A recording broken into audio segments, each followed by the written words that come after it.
Hello everyone, আসসালামু আলাইকুম। It's me Mohini. Welcome to my channel. সবাই কেমন আছেন? আমি তো খুব বেশি ভালো আছি। আজকে খুব খুব স্পেশাল একটা দিন। কারণ একটু ওয়েট করেন, আমি বলছি। কারণ আজকে আমি পরবো আমার মায়ের বিয়ের শাড়ি। আমি তো খুব বেশি এক্সাইটেড। এটা আমার মায়ের আজ থেকে ২৫ বছর আগের বিয়ের শাড়ি। এটা এখন আমি পরবো, জানি না আমাকে কেমন লাগবে। Let's go. আপনাদের সাথে এই শ্বাসটা আমি অবশ্যই শেয়ার করব। আর আপনারা আমাকে অবশ্যই বলবেন আমার মায়ের বিয়ের শাড়িতে আমাকে কেমন লাগছে। চলুন দেরি না করে পরে আসি শাড়িটি। টান টানা টানা টানা, কেমন লাগছে আমাকে অবশ্যই কমেন্ট করতে কিন্তু ভুলবেন না। এই হলো আমার শাড়ির পুরো লুক। শাড়ি মানেই একটি ইমোশন, আর সেটা যদি হয় মার বিয়ের শাড়ি তাহলে তো কোনো কথাই নেই। আমি মেকআপ খুব একটা বেশি পারি না। খুব একটা বেশি না, আমি একেবারেই মেকআপের বুঝি না। আমি জাস্ট প্রাইমার, সানস্ক্রিন আর ফাউন্ডেশন দিয়ে বেসটাকে ঠিক করে নেব। এটা যেহেতু ৯০ দশকের একটি সাজ, এখানে খুব বেশি অ্যাক্সেসরিজ আমি ব্যবহার করব না। কারণ ৯০ দশকে এত প্রসাধনী জিনিসপত্র হয়তো ছিল না। আমি আমার আম্মুর মুখে যতটুকু শুনেছি সেই অনুযায়ী আমি আমার লুকটা ক্রিয়েট করার চেষ্টা করছি।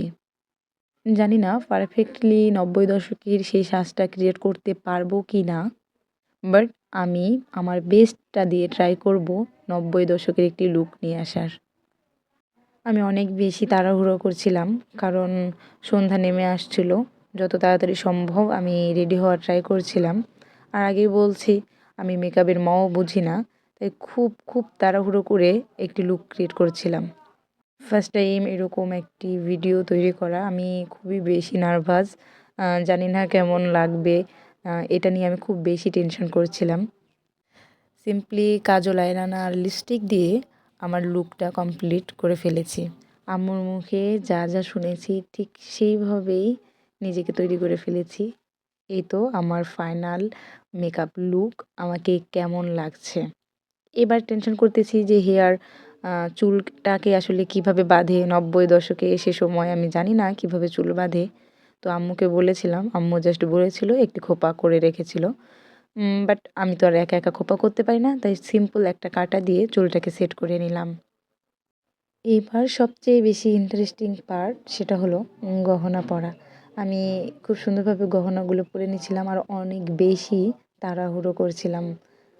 একা একাই টিকলিটা সেট করে নিয়েছিলাম, যেহেতু আমার ভিডিও করার মতো কেউ নেই। আমি একা একাই নিজের ভিডিও ক্রিয়েট করি, তাই একা একাই অনেক বেশি কষ্ট করতে হয়। আমি পারফেক্টলি কোনো কিছু পারি না, বাট চেষ্টা করি। ইনশাল্লাহ একদিন সব কিছু অনেক সুন্দর পারফেক্ট হবে। আর কথা বলতে বলতে এই তো আমার ফাইনাল লুকে চলে আসলাম। আমাকে এবার সত্যি করে বলবেন আমাকে ঠিক কেমন লাগছে। একদম ৯০ দশকের বইয়ের মতো